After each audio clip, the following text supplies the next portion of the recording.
Welcome back. I'm Kevin Locken with Mitchell Acoustical, and today we're going to be talking about Danbacking and why you should be using it on all of your installs.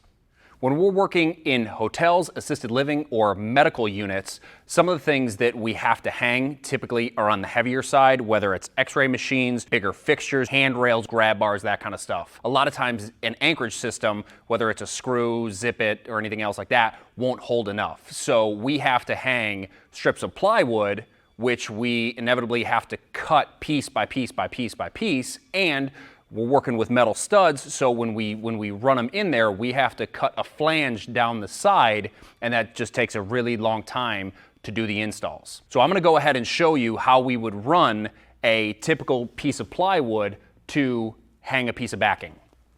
We're talking about 16-inch stud spacing here, so we know that our first piece is gonna be 16 inches.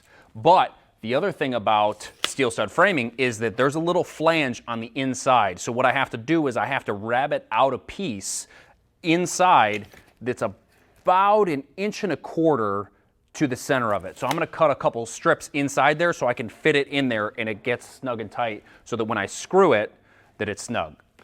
As we made mention, it's 16 inches. I'm gonna go ahead, mark that out.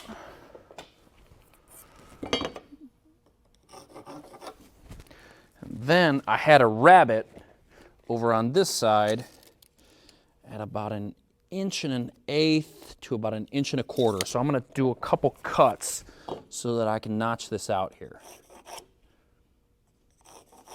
And this whole spot in there has to be gone so that I can fit my flange in there.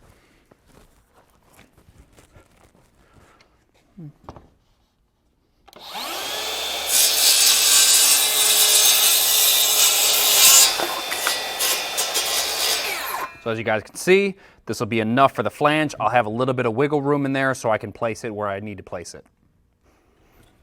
What we did was we marked it at about 1 1/8 inches and 1.25 inches, and then just cut that rabbet down, and we went in about maybe 3/8 of an inch to get a little bit so that we could fit that flange inside of there. Now we're gonna take our piece, we're gonna slip it inside our flange here, and I'm gonna set it up here.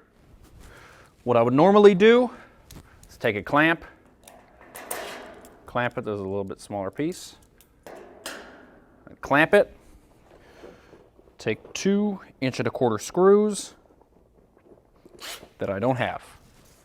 2 screws go back here,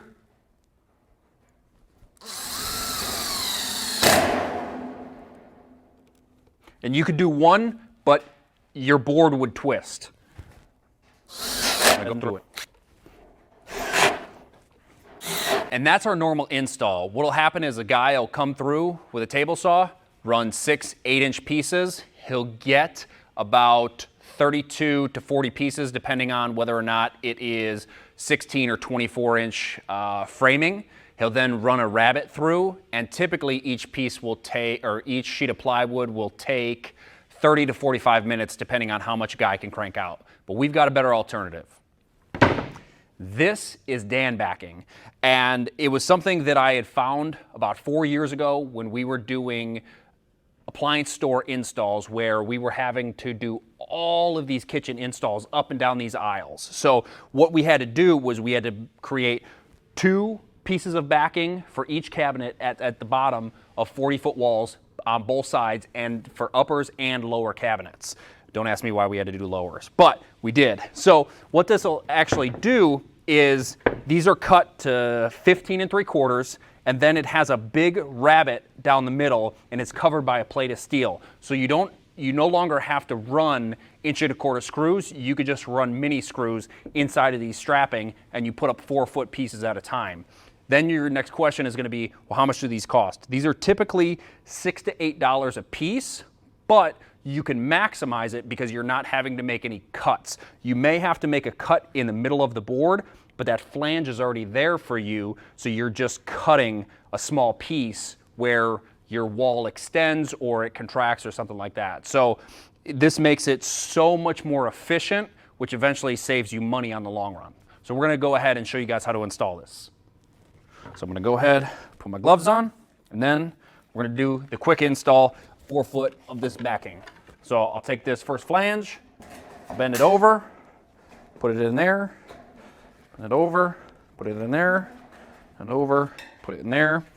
I'll take a clamp on this middle one, clamp it, and I'll go ahead and I'll screw this off.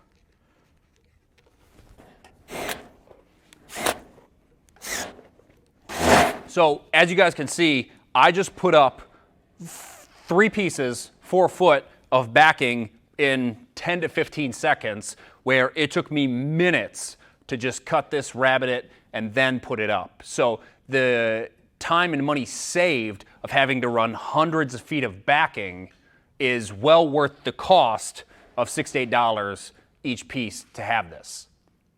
That was our install of Danbacking, and as you guys can see, it's way more efficient to run these things where you just grab a stack, put it on a baker, and run through it like it's an assembly, as opposed to the old way of installing backing where you have to cut each strip and run each strip through a rabbet and then go ahead and install it with 4 screws because at some way it's going to have some play in it. So as always, guys, don't forget to like and subscribe. Any comments, questions, go ahead and hit us below. We'll be more than happy to answer them for you. Have a good one.